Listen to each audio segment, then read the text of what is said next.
What's up, everybody? Finally got a chance to take a quick little video. Been busy lately, man. It's like all the stars finally had to align real quick. I'm gonna do a little small walk around on this. I got this top close. It's real close. I've had it out in the sun baking all day long today, stretching it around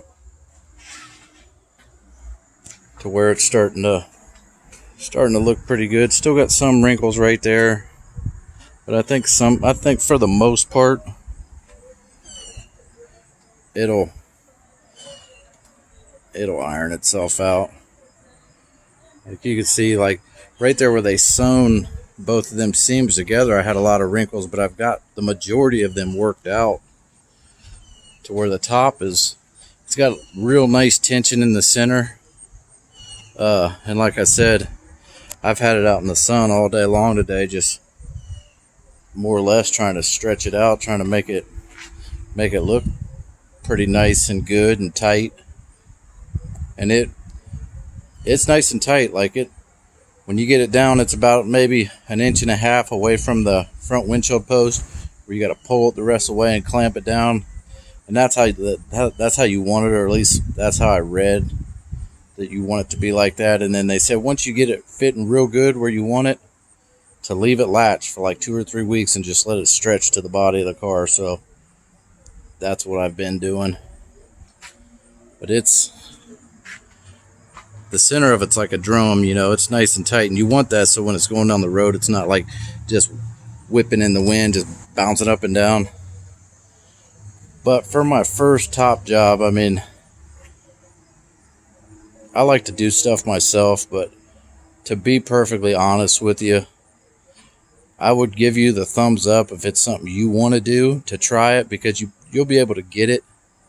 But honestly, it would probably be easier to just have somebody else knock it out for you. That's a professional that knows all the ins and outs on it. So I've been there and have kind of walked through that path.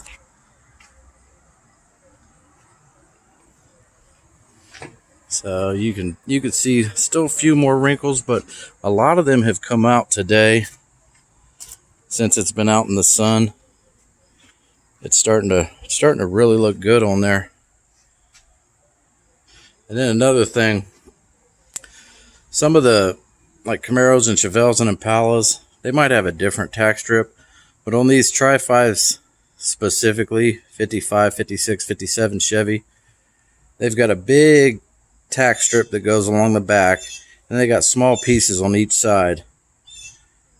And you could look up in your back tub area of your car and see what kind of person put your top on before, because you might get up in there and you might see where your top's got maybe 2, maybe even 3 sets of screw holes, where they get the top closed and they're like, hand me the drill, and they drill another 2 or 3 sets of screw holes to pull that top tight on the corner, instead of pulling the back area back out and restapling it. Like on my other convertible, I looked in the back and there's at least 2, maybe 3 sets of screw holes where they just kept drilling holes until they got that top nice and tight on the corners. And on this one, I did not do that. This car's only got 1 set of screw holes the whole way around it.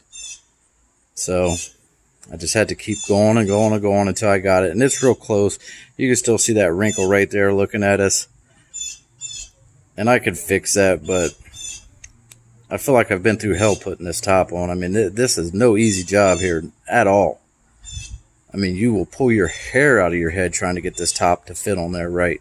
There's so many different angles, so many different things you have to worry about. You have to trim, you have to glue, you have to, punch it or get a hole punch or a razor blade to open up your holes for your bolt holes around the perimeter. I mean, it's a big, big job. I'm glad to have this top at this point. And like I said, you can see the top of it, the center of it, it's real nice and tight. And the sun's really helped it today. Today was the first day I was able to get it out here to where the sun could really help stretch it out. But I mean, Let's see what we can see on the inside of it.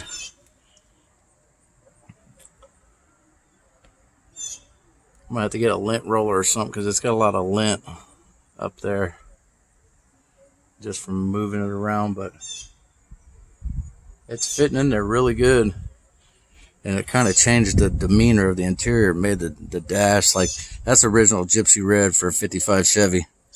And it made it look like a little bit darker, more of a blood red. I like it a lot. And then I started to work on this car a little bit. That on the top of there, I don't know if I did it in the last video or not, but that material that's on the roof is like a real fine undercoating or something along them lines.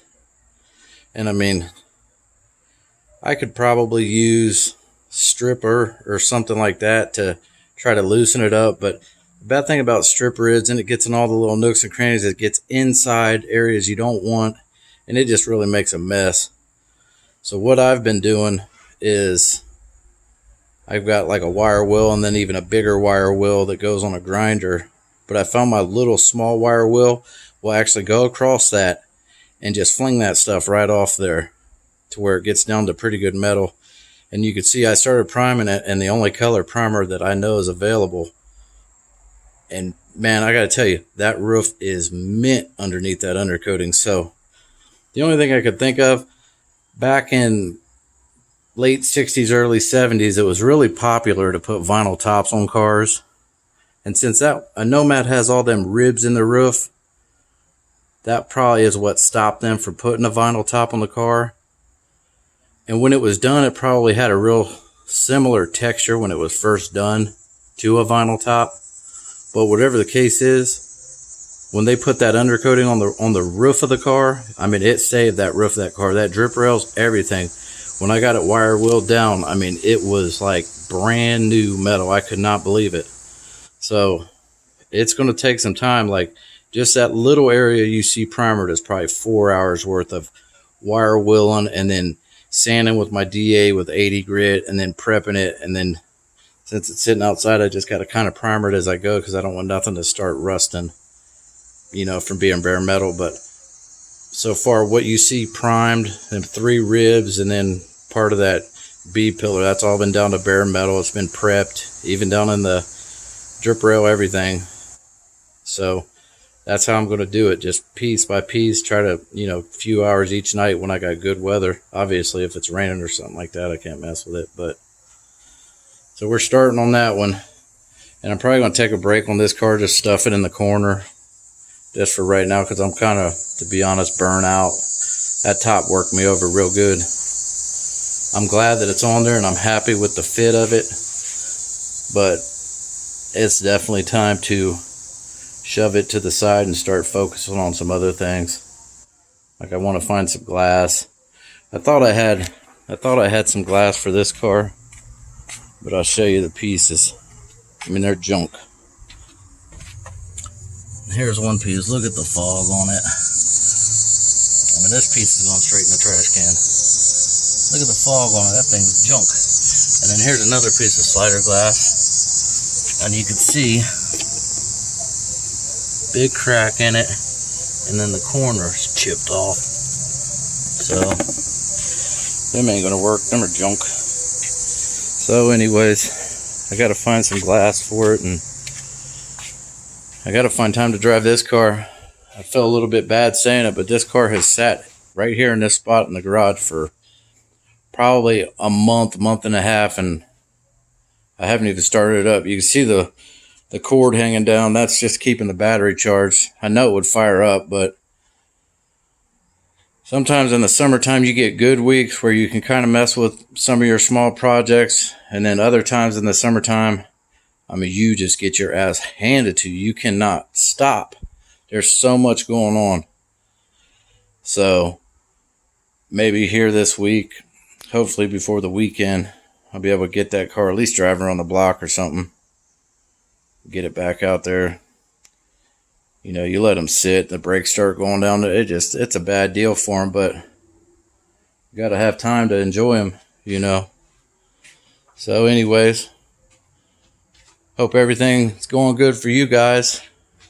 I just want to do a quick little update on that because it's about as good as I can get it for right now.